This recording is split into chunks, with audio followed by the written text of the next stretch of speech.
Welcome to Living Fully. Each episode is a chance to talk about mental health in a way that's simple, honest, and helpful. We'll share stories, tips, and tools to help you feel supported and feel your best. I'm your host, Catherine Hertig. Whether you're caring for an aging parent, a partner, a child with medical or complex needs, or supporting someone through a serious diagnosis, caregiving can be meaningful and loving, and also exhausting. It can bring up feelings of stress, guilt, frustration, grief, and even resentment, sometimes all at once. In this episode, I'm joined by social worker Camille Kim. We talk about the many ways that caregiving can be mentally and emotionally challenging, and how to realistically take care of yourself while you take care of others.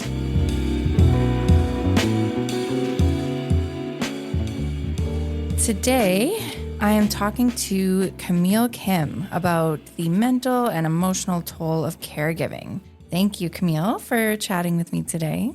Thanks for having me, Catherine. So it's been a little while since you've been on the podcast. Tell our listeners about yourself. You've been with Calgary Counseling Center for quite a while now. Yeah, I have been with Calgary Counseling Center since 2019, and I'm a Master of Social Work, and I absolutely love being part of supporting the community in mental health. Amazing. And yeah, we're doing this interview remotely. So you're based out of BC, is that right? I am currently in Victoria, BC, and working remotely for Calgary Counseling Center in Counseling, Alberta. Awesome. So yeah, let's get into it, Camille. We're talking about caregiving, and that can be stressful. There can be a lot going on there. So when we talk about caregiving, whether that's for aging parents or maybe a partner or a child with special needs, what do you think people often misunderstand about that experience? I think often people have, really high expectations for themselves. And what might be challenging is misunderstanding how burnout can happen, overall, and sort of missing some of those cues. And okay, you said the term burnout in like this context of caregiving. Can you kind of explain what that would mean, what that would look like? Yeah, the term burnout I use to generally describe like a higher state of stress over a longer period of time, the nervous system being quite activated. And people tend to get exhausted, run down, overall just a sense of not being able to function and a feeling of overwhelm. Yeah. This ongoing stress in those situations. I mean, it doesn't always, look big and dramatic from the outside. So how would you kind of describe that day-to-day emotional load that caregivers might be dealing with? It really can depend on the situation, whether it's a temporary, shorter term situation or longer term. But one thing that's common is the person that is the caregiver trying to balance care to the person needing it, but also to a number of other people in their life, be it work, their kids, their other family members, their partner, or even care for themselves. And so day to day, just finding that balance sometimes can be really challenging. For sure. Yeah. Because more often than not, it's probably not just that one person that the caregiver needs to look after. It's a family. It's like you said, a job, and of course themselves. Yes, exactly. And it just can feel like too much to bear at times. Like when talking about burnout, you did talk about or mention the nervous system. What happens to someone's nervous system when they're kind of in that constant state of, responsibility and obligation and always trying to anticipate the next need or crisis? Probably most people have heard of the term fight or flight or freeze with the nervous system. And I also describe it as the body moving into a survival mode. And it's feeling like there's some threat to their survival, and that can even happen when it's a threat to a loved one's. So medical situations, etc. And so what often happens is people are heightened in their stress levels, for whether some of the signs can be increased irritability or impatience, anxiety or anger. There's also can be complete numbness, people feeling quite numb. Is all that kind of typical in what you've seen working with your clients? Definitely. When people are caregivers, and it does depend on the situation, but For sure.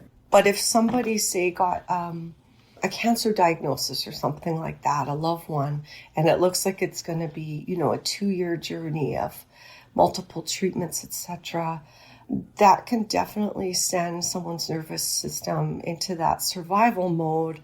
A long-term effect of that isn't great and can really impact the body and the mind. People can experience like a difficulty with foggy head, they describe.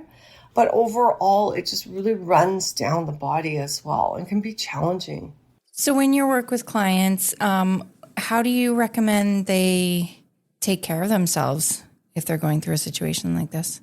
Such a good question. I think one of the first things is noticing what our nervous system is doing.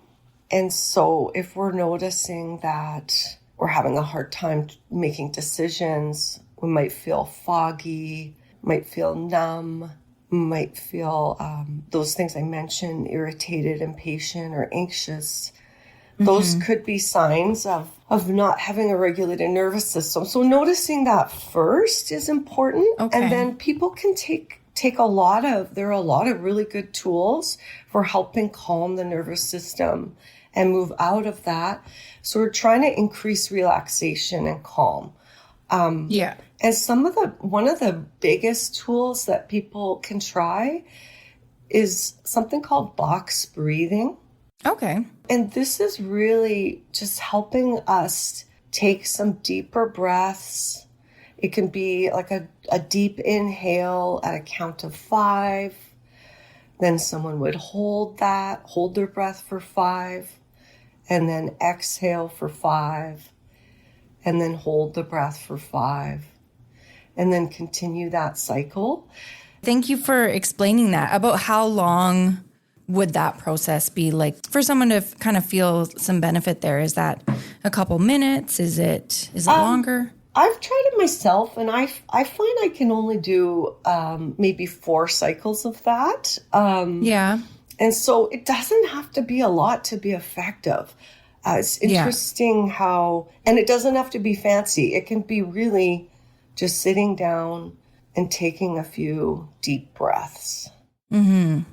Well, and I would think that works in a couple different ways, because obviously you're slowing down your breathing and your heart rate there, but also just focusing on that breath. It takes your mind off of everything else that's going on and kind of puts you in that present moment. That's correct. You'd be somewhere calming, perhaps, put a blanket around yourself, and doing that breathing does just bring you to this calm, present moment. Very similar to the impacts of meditation or visualizations, people bringing them to a sense of calm. Mm-hmm. I'm sure there's a lot of feelings, a lot of different emotions that come up when you're a caregiver. I witnessed my mom having to take care of my dad for many years. And there's a lot of different feelings that come up. Like, what are some common ones that you've heard people experience through the process?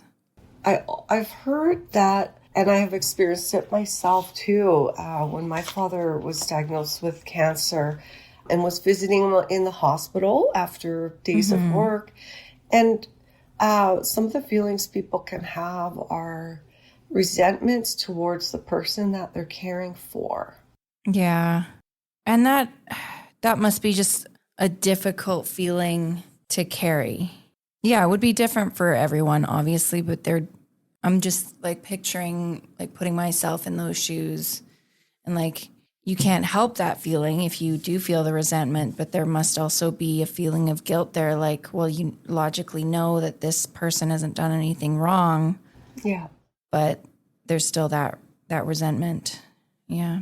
I think it's important to normalize that the resentment isn't coming from a bad place. It's coming from a place of having challenges, managing all the stressors. And just like we sometimes resent our work or resent our chores, it's similar. And often people will feel bad about that. They'll feel guilt. I think when I work with clients, it's helping to normalize that there might be some resentment, even anger. There might be feelings of guilt about that, and just allowing people to recognize those feelings are normal. Yeah, I think that always helps because it just kind of layers on another level of difficulty if you feel something and then also feel like the shame around that feeling. That's right. That's right. Yeah. And it's tough. It's not easy to not feel those feelings. And so I think for sure. normalizing them. And I've even given people sometimes the tool of scheduled feeling.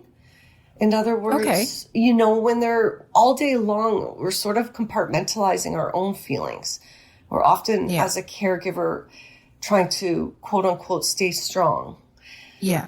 And that's because we don't want the other person to be upset, and we're sort of trying to give them the best of ourselves. And so one of the things that people can do, and I've worked with clients in this way, is they can do something called scheduled grieving, scheduled feeling, which is find a time at night in the evening when it's comfortable and you have the space to do it, and set your timer on your phone for 10 minutes. You can take a moment to go internal and move towards the sadness, the pain, the hurt. We can usually find it fairly easy inside of ourselves because we've been pushing it down for most of the day. And to kind of lean into it and allow ourselves to feel that difficult feeling and just be with it, just breathe into it. Sometimes people will cry. They'll sometimes just sit with the thoughts or the feelings. And then the timer will go off, and that allows us to compartmentalize it again, which is helpful. Yeah, like in my conversations with you guys, that's come up before about if you don't resist a feeling, it makes it not as intense. And like in my head, it seems counterintuitive, but it's true. Like if you let yourself sit with it and you let it pass, it's not as intense. It's not as all-consuming. So you can't push those things down forever, for sure. It's true. We definitely need a time to feel our feelings and give those feelings space. And most of us are very good at compartmentalizing it and putting it aside, but we don't always come back to it. Mm-hmm. So it's important to set aside that time. Mm-hmm. That can also give us a scheduled time when it's not going to interfere with the person we're caring for, because people often don't want the person they're caring for to be worried about them. Yeah. I mean, for sure, there's lots of feelings that they're experiencing as well. Mm-hmm. I mean, in these caregiving situations, not all, but I think a lot of the time it's for someone that you love. It's, like I said, it's a parent, a partner, a child. So how do you help someone hold those feelings of both love and frustration at the situation at the same time without getting too hard on themselves, without judging themselves? I think it's important to have a lot of supports, have people you can talk to. Yeah. Counseling is definitely one aspect that is possible and helpful sometimes for tools around coping and relaxation. But having someone in your family or your friends or your community that you can call and talk to about what you're going through is going to be really important. Like support for the caregiver is something caregivers don't always think about. Yeah, if this is something you have to keep dealing with, you have to get help yourself as well. That's right. And I think it's hard to ask for help. And part of getting through those times of caregiving is to know when it's time to delegate, to know when it's time to have a bigger team, or reach out to people when you need that support. Camille, I would imagine certain caregiving circumstances, there could be a sense of helplessness. If it's, like we've said, cancer diagnosis or like illness or something like that. How can that impact mental health? There's a lot of ups and downs with caregiving, especially if there is a cancer diagnosis. There's a lot of times of waiting on test results, and there's a lot of ups and downs. Mm-hmm. It can be just an emotional roller coaster. It is important to build hope, to have ways to build hope for the future, and to imagine a positive outcome for this person. Some of the ways to build hope can be focusing on the positives, imagining them better. Another way to build hope can be talking to people that have gone through the same thing. And a lot of people I talk to, they use their faith community to help build hope, because there's such a high level of uncertainty and not knowing of the future. The other thing is staying in the present. So focusing on the positives for the loved one, what's going well. Yeah. And also, just focusing on being around them, their laughter, touching their hand, the sound of their voice, those moments together.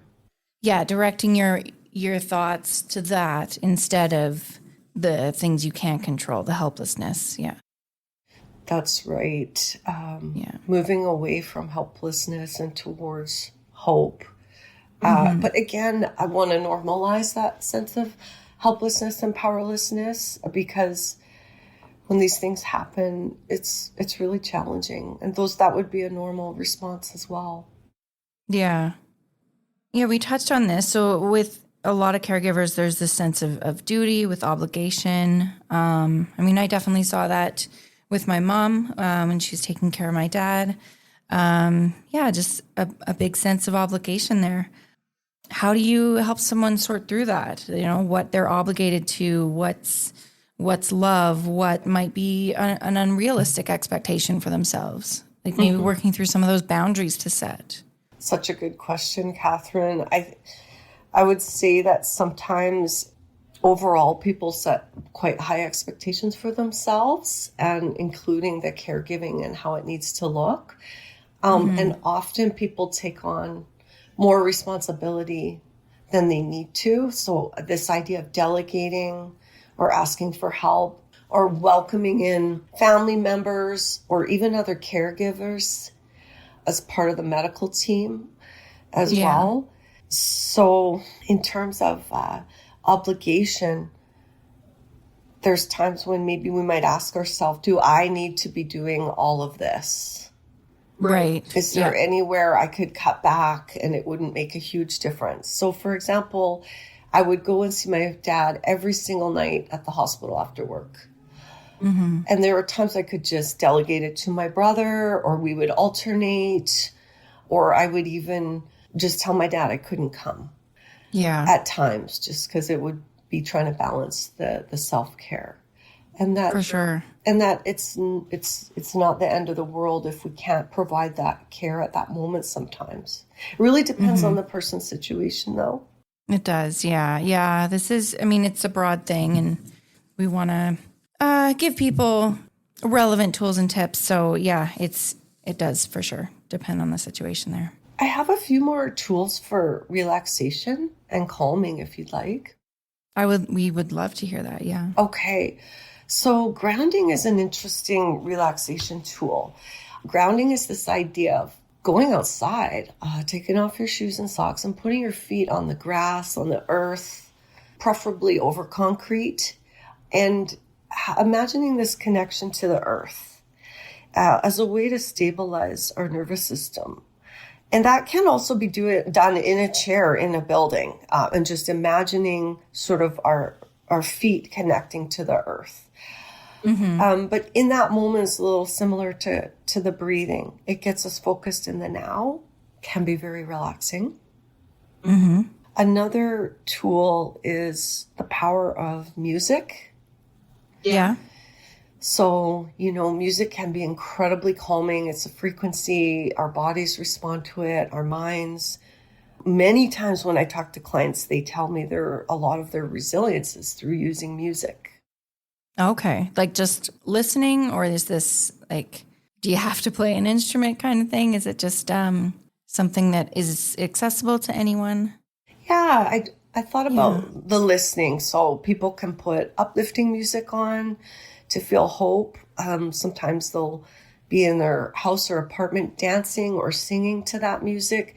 And singing is also really opening and helpful. Sometimes people will tell me they just listen to it on their headphones and they walk and that helps them. It's just this idea of being inspired to kind of keep one's energy up. Yeah, energy. Because this, like, caregiving can be so draining. Exactly. Another tool is connecting with nature or animals, such as pets. Yeah. So even just a small walk in nature and focusing on the trees or the birds or whatever someone is seeing is a really great way to calm the body a little bit and increase the sense of relaxation. If people have pets at home, there's a lot of research that shows just petting an animal really calms the nervous system and gives us... It's similar to a hug from a loved one or... Oh, that's great. So getting hugs and touch and from pets and friends is also going to really help. I like that, because it's not like you're giving lots of options for people to relax and calm themselves. It's not kind of this is a one size fits all thing. You got lots of options if something doesn't quite resonate with you. Yeah. Another one is using water, hot or cold water. So, of course, we're made up of water and we respond well to water. Hot baths are incredibly soothing. But sometimes even putting an ice pack on our forehead or cold water on our face. People are pretty familiar with cold dipping right now because it's all over the internet. But that also kind of calms the nervous system in quite a dramatic and helpful way. Okay. So these are techniques people have been using for years, and many people already have a lot of these self-soothing tools that they do. Yeah. Yeah, I guess it's just a matter of being intentional with it and setting aside the time for yourself, even if you have to take care of someone else. That is the key, is setting aside that time. And maybe this is a good transition into self-care.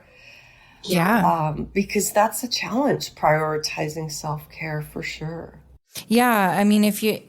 If your support system is limited, if caregiving is very time consuming, that can almost, I could see that self-care might also, or trying to incorporate it might just be another added level of stress. But it's important to do that. Hey?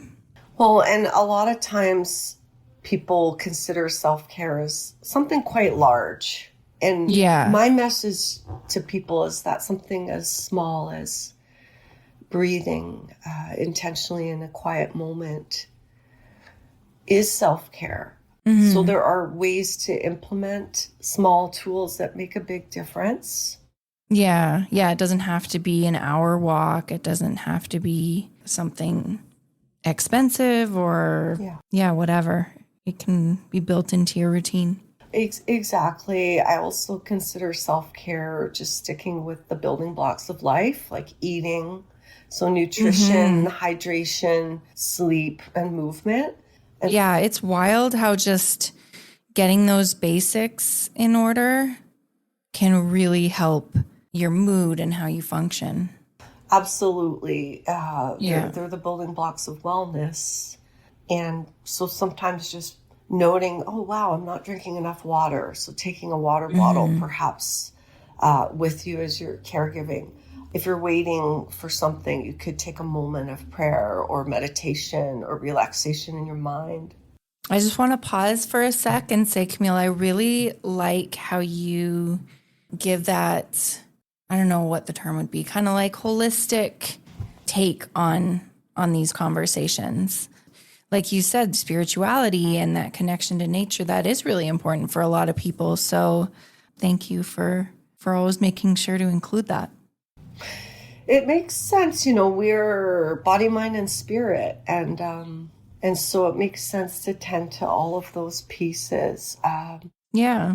And mentally, focusing on the positives, coping with the uncertainty, staying in the moment, building hope. Those are all things we can do inside of our mind mentally. Mm-hmm. Mm-hmm. Camille, I want to talk about like caregiving and maybe like the identity around that. Like, how can taking on this role of caregiver, how can that change the way someone sees themselves? I hear from people that they sort of lose a sense of self at times. They're so focused on taking care of someone and the higher stress of that with identity, if we put maybe some of the things we used to do, like if someone used to go to practice with their band or, yoga class, and they tell me, well, they're not doing the yoga class right now, or they postponed the band, or they put these things off because of necessity. And that in itself means that they're losing pieces of their community and their identity with those shifting activities. So sometimes finding ways to continue those activities, but perhaps at a smaller amount or with a smaller smaller amount of time, but keeping some of those pieces up that remind us who we are and connect us to our communities, if possible, is helpful. Yeah. Yeah, I think identity, like our sense of self, it's a tricky thing, and we don't want to put all our eggs in one basket, I guess, because like if one part is taken away or changes, it can be really upsetting. Like, I mean, it's definitely not the same as, caregiving, but like years ago, I got really into running, and then I got a stress fracture. So I couldn't for months. And that was really hard because it's like, well, that's what I did. I was a runner. That's what I did to take care of myself. And now I can't. Yeah, I think it's important to have like a lot of different ways to take care of yourself to define who you are. I like that you're bringing up that example because it's a really good one. When people have injuries and they can't do the same thing they could do physically themselves as a caregiver, like you're saying, running, etc. And this is when it's hard, but we need to shift our expectations about what we're capable of doing. And often we're focused on what we can't do, and that feels sad or difficult and frustrating. When we make a shift to adjusting our expectations, maybe you can't run, but maybe you can walk, or maybe you can do push-ups or something else that works a different body part. Yeah. That when we shift to focusing on, okay, what can I do still? Right. It helps a lot. Yeah. And I like that, like, I don't know, coming up back to your example, like if caregiving has taken someone away from, like you said, a band practice, maybe that they can incorporate that love of music into their caregiving and play for that person that they're looking after. Or, yeah, like you're saying, you got to be flexible. I love your idea. It makes me think of when my dad was in the hospital, we sang a lot. We played a lot of music. Yes. Yeah. And the other thing that's sometimes in a hospital that may or may not be of interest to listeners, but I want to mention it, is there's often a chaplain or a ministry or an all faiths location somewhere in the hospital. And I found that really comforting to visit. It's just a place of calm and peace. Yeah. That might be a resource people don't know about. For sure. Yeah. And like you said, they're typically all faith. So it's not like you have to, be following a certain faith or religion to find benefit in that, for sure. Yes. It's meant to be, a calm, relaxing space for people to connect to whatever their faith is.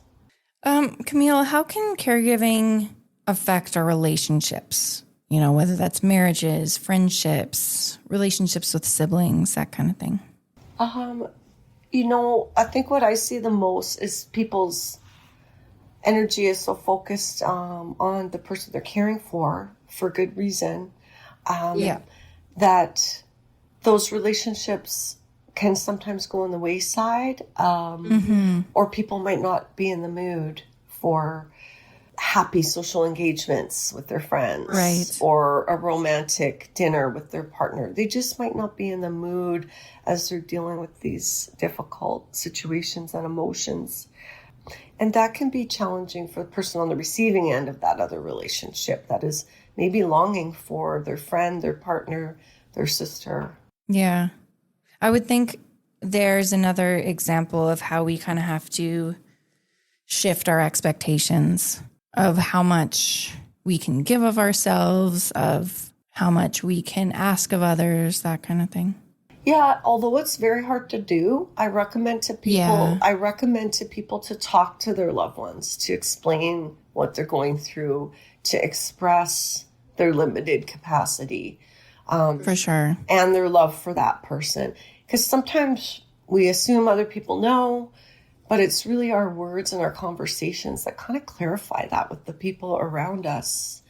Yeah, that's so important because I'm sure, there's going to be a lot of assumptions. I mean, well-intentioned assumptions like, oh, I know that you're going through this. You must be feeling this, this, and this. But yeah, it's important to communicate what's really going on.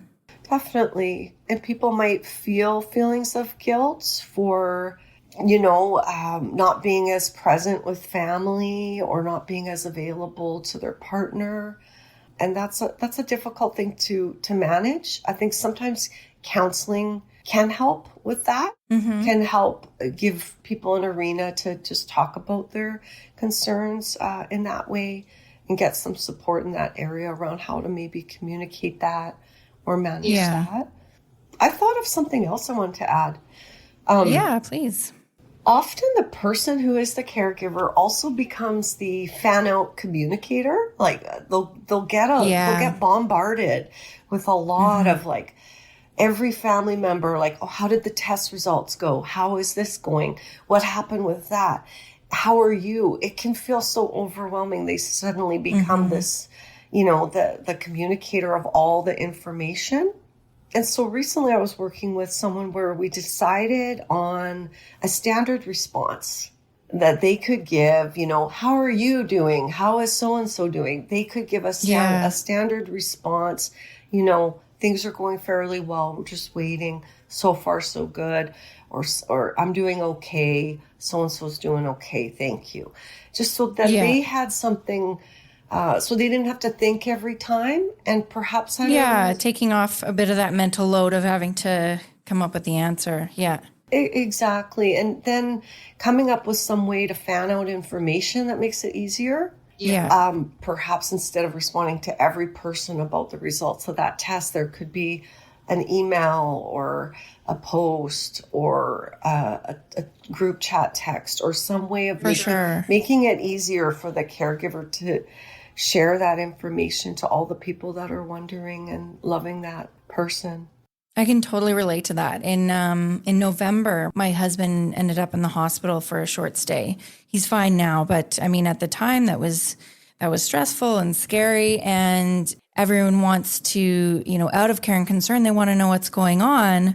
But it was just like, oh, this is a lot. And you're right. It's like kind of answering the same things the same way. So, I mean, I reached out for help. I, asked my husband's sister, I'm like, I'm going to update just you, and then you update the family if that's okay. And that was a big help. Yeah. I love that. Maybe that's a way to delegate, is to just have one person you update, and then that person's in charge of sending out that info. I think that sounds really helpful. Yeah. I also want to speak to grief and loss, if that's okay. Totally. A lot of time, like we've talked about feelings of guilt, feelings of resentment, feelings of stress.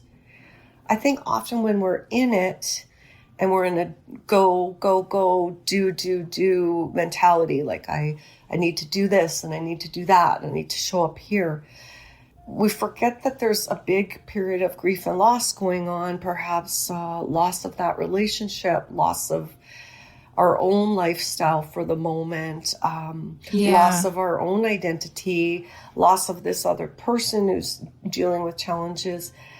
And some of those grief and loss can go unnoticed. And that's something I just wanted to mention. Yeah. What do you mean by they can go unnoticed? Just because like that's not top of mind because you're focusing on somebody else? That too, and just to specify a little bit that when I'm talking about grief and loss, I'm thinking about feelings of sadness, feelings of helplessness, feelings of anger, sometimes a sense of denial, and a sense of loss. And you're right, when we're putting a lot of our feelings aside to attend to things, some of those things get put aside as well. So similar to the other feelings, being able to acknowledge that we're in a process of grieving. For sure. And I think still, like a lot of people think that grief and loss is just about, like you said, the loss of a relationship, the loss of a person, but it can be, speaking in this caregiver scenario, like you said, it can be grieving the loss of what your life used to look like. It's a big change, and that's really hard. That's exactly it. People have plans, you know, they have goals, they have plans, they have things they want to do. Yeah. And sometimes when injuries happen or diagnoses happen or things like that, it changes those plans. And there's a lot of loss with that. And that's where it is good to talk to a family member, friend, or a counselor around navigating that, because it can be a long process. Yeah. I like this idea of the oxygen mask, and it's a good one to keep in mind. It's the metaphor for, you know, putting on your own oxygen mask first, and then the person you're caring for is. We don't always see it comes back to that. Right? But it kind of comes back to that. Yeah, it comes back to that and the idea of self-care. And yeah, as a caregiver, that's what you want to do. You want to take the best care of this person that you can. You can't do that if you're not also caring for yourself. Yeah. And when that gets difficult, it's important to ask for help. And that in itself can be really hard for people, hey? That is really hard. It's really hard to ask for help, actually. People interpret that as, I'm not doing a well enough job. And Yeah, I don't know why that is. That's so, we want to think that we can handle everything thrown at us by ourselves, but we can't, and we shouldn't have to. Definitely. I mean, people are generally really independent, and a lot of which is great. Yeah, it's really great. And a lot of caregivers are women and girls a lot of the times. Yeah. Not always, but a lot of the times they're used to being really efficient in this area of caring for people. They're really good at it. They have high expectations for themselves. And so they might perceive asking for help as a personal flaw, but I'm here to say it is not. No one can be expected to carry all of this, and reaching out for help is actually a really good sign of recognizing when we need that. And how do you work with your clients on that to help them get over that uncomfortableness of asking for help? So I often ask them, what their message is to self around that, and shifting or reframing what that message is, almost giving themselves permission. So an example might be shifting from, I have to do it all myself, I don't want to ask for help because it somehow reflects negatively on me, shifting to, it is normal to ask for help. I'm doing an amazing job. I'm going to need more hands in this. And it's now my duty and helpful for me and the person being cared for if I do start asking for some other people to step in. I love that shift. Yeah. Anything else, Camille, that we should leave our listeners with about this challenging process of caregiving? Yes, I always like to tell people that these tools, these ideas, they're not a one and done. They take a lot of practice. It takes daily practice over time. And so what I like to tell people is if they try a tool like box breathing and it doesn't seem to help one time, to not give up on that, to keep trying. Yeah. Because it might work at another time. Yeah, and it's like anything new. If it's new for you, it's not, most of the time it's not going to feel comfortable immediately. You got to keep trying. That's right. And these are tools we use all the time. A lot of people use them already in their lives.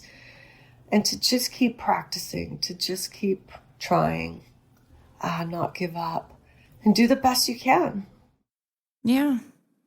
And one last thing, Camille, for someone listening who feels exhausted, isolated, or overwhelmed in their caregiving role, what would you want them to hear? You're normal. You are not alone. There's a lot of people out there experiencing the same thing. People care about you. People love you. People want to help you. Know that you're not alone. Beautiful. Thank you, Camille. Thank you.